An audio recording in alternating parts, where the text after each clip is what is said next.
Health Passport South Africa officially launches today to provide much-needed support to help restart the tourism, sports, events, as well as job creation on a national level.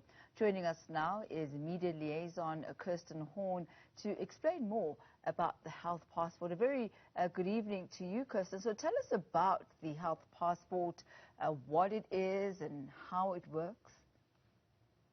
Hi, Tammy. Thank you so much for having me on your show.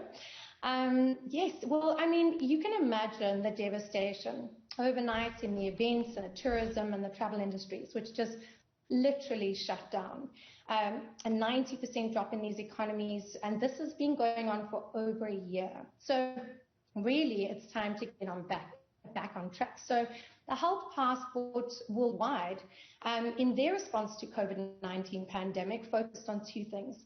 The first was access to testing, which is key, combined with technology for efficiencies, and this in a way and in the hope to stop the spread of COVID. So the Health Passport essentially gives people digital access to their test results or to their vaccines, basically to do whatever they want to do, whether that be get on a plane, go to an event, or just to visit their parents. So the technology actually allows for great efficiencies, and in this way, we're hoping to open the events and the sports and the tourism and the travel industries to get them back on track again. So once you've had a test, your results, your pathology results, are then uploaded by a medical practitioner onto the app, which is free to download, and you are then given a status. So if you tested negative for COVID or if you have a vaccine, your status will be green.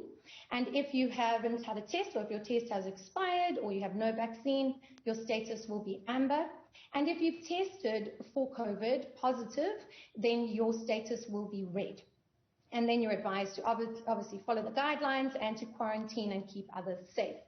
And this is done by the generation of a unique QR code, which is then available for scanning through our Health Passport scanner app. And that cannot be tampered with.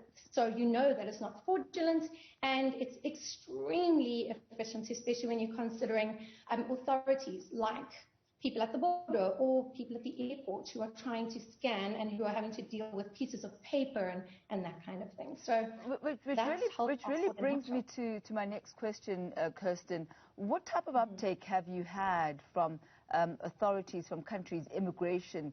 Is this a system that they have tried and tested, that they accredit? Well, absolutely. I mean, this is a very important question you ask, and I'm glad you asked it, Tammy, because this is not just an idea. This is not just a concept. This is actually working in the world. So all over the world, in countries like Europe, UK, Ireland, Italy, Portugal, and et cetera, this is in use. And it's working. And in South Africa, now that we've brought it here, we've actually had such a warm response from the healthcare system.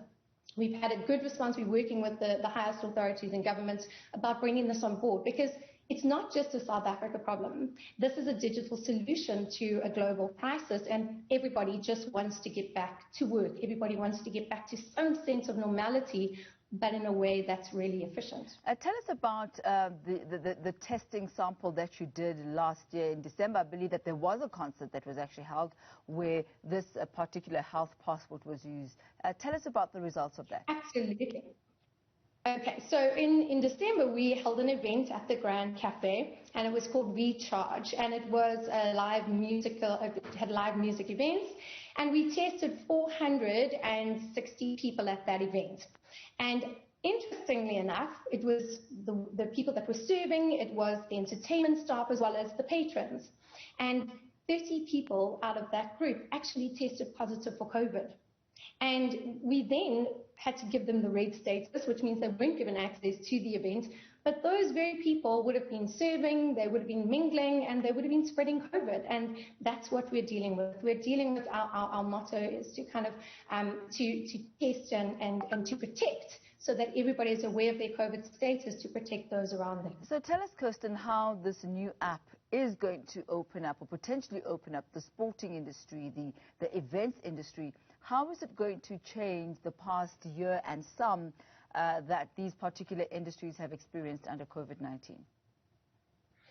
So, Tammy, for example, if we look at the British Lions that we're hoping to have here in South Africa, we now have the testing, we have the processes, and we have the experience to safely host that kind of event. So with our testing stations, what's really important is that this portal, or this platform that we have, this digital platform, it's actually freely available to the healthcare system that we currently have. So what that means is if you're an approved testing center and you're currently testing for COVID-19, you may make use of this technology.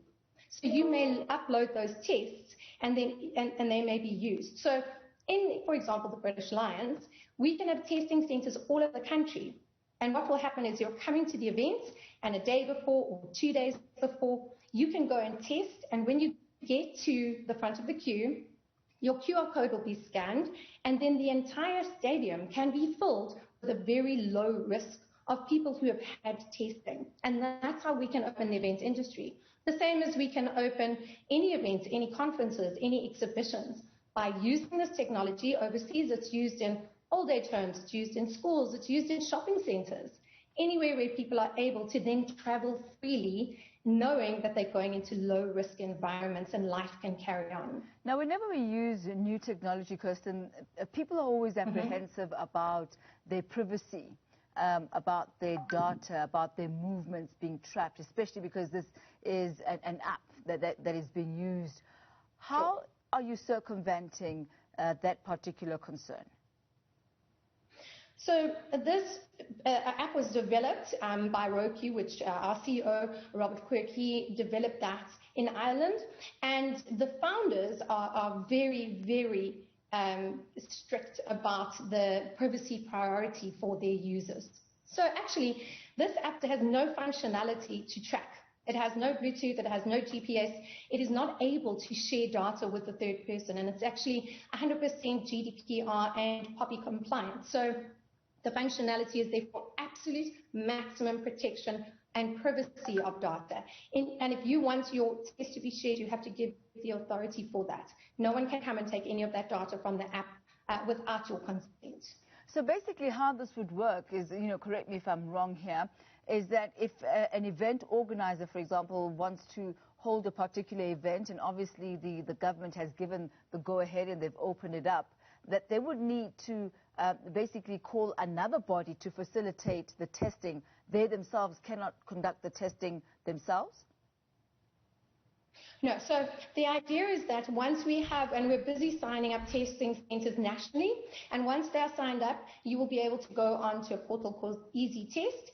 And once you go onto that portal, you'll be able to select a testing center anywhere that's close to you nationwide.